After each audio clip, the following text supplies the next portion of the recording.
Bonjour Émilie. Bonjour. Alors là, on est dans la salle du jeu de paume, Ouais. enfin, qui n'est plus un jeu de paume, Non, qui est la salle avec une voûte avec plein de mots.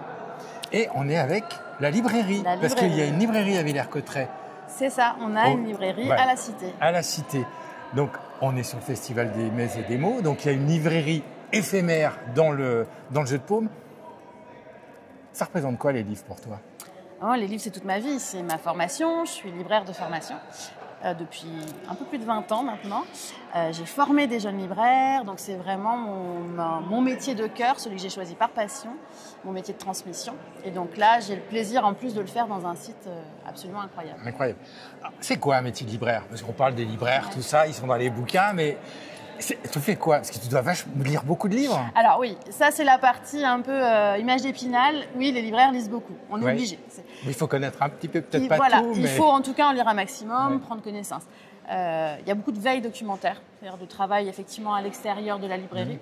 Et puis c'est de la manutention, beaucoup, Oui, on puisque a les vu. livres ne sautent pas des cartons tout seuls. Donc, On voilà. a vu hier l'installation, parce qu'il y a quand même beaucoup de livres, Oui. il y avait beaucoup de cartons, il y avait beaucoup de palettes, et un livre, on sait, c'est lourd. lourd. Et il y en a, là je vois le livre des œufs, du poulet, qui sont des pavés, qui sont très très lourds. C'est très très lourd. Alors, tu dis de la veille, c'est quoi la veille en librairie? La veille en librairie, c'est à la fois suivre les émissions littéraires, mais toutes les émissions qui peuvent parler de culture, c'est lire les revues, c'est s'intéresser à ce qui sort au cinéma, parce que souvent il y a des adaptations qui peuvent nous être demandées. Et puis c'est utiliser nos outils aussi professionnels qui nous mettent un peu en avant les futures sorties. C'est en fait être un peu aux aguets de tout ce qui se fait dans le monde éditorial pour pas louper la sortie qui pourrait nous intéresser ou en tout cas correspondre à ce qu'on a envie de mettre en avant. Alors, aujourd'hui sur le festival, donc les mets et les mots, donc il n'y a que des bouquins avec les mets et les mots qui sont mis en avant. S'il y a un livre qui doit sortir de la quantité de livres qui est autour de nous, ça serait lequel? Oh là, la question est compliquée. Ah oui, je sais. Parce que, je sais pas. De toute façon, oui, le Infiniment Macaron, le Pierre Hermé, parce que... Qui est le parrain qu'on aura demain. Voilà, parce qu'il est à la fois, il est beau, il représente tout ce qu'on peut faire de mieux dans l'édition, il est très élégant, et puis les recettes donnent envie, donc voilà. Alors là, on est sur un blockbuster, on Oui, va dire. voilà. Alors, s'il y avait un livre, un truc que tu as trouvé, que tu as déniché quelque part, qui est introuvable, enfin, qu'on ne croise pas comme ça. Alors, un petit coup de cœur, nous, voilà, c'est je le présente. Oui, vas-y, présente-le.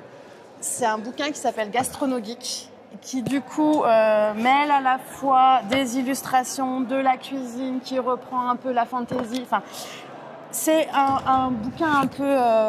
c'est un ovni, c'est un gros livre, c'est un ovni, et en même temps c'est une beauté. Voilà. Il est beau. On a l'impression de prendre un grimoire. On a une tranche dorée comme on faisait dans le temps. Et il y a l'air. C'est un voyage. Alors, on voyage à travers les films. À travers les films. Ah, bah, voilà. je vois Indiana Jones. Voilà. Donc, il y a du singe. Tout de suite, le Indiana Jones.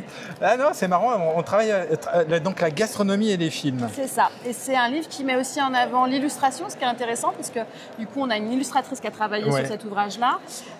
Et puis, ça fait partie de ce côté, dans l'ouvrage de cuisine, il y a un côté un peu irrationnel. C'est-à-dire qu'à un moment, pourquoi on flash sur un livre de cuisine qu'on ne va pas toujours utiliser? C'est juste parce que l'objet est tellement beau qu'on a envie de la voir, en fait. Et ça fait partie de ces genres d'ouvrages sur lesquels la raison, on la met de côté et on se fait plaisir avec un petit trésor. Ben merci. De toute façon, le livre, c'est déjà un objet. Oui. Le papier, c'est un voyage. Donc, on voyage par le papier, par l'objet, par l'écriture, par les photos, par les illustrations. C'est un voyage de plein de sens qui sont mis en avant. Merci, Émilie. Merci. On se retrouve tout le week-end sur le festival. Et venez pas chiner, mais venez découvrir des livres et ramenez-en chez vous. Avec plaisir. Merci. Merci.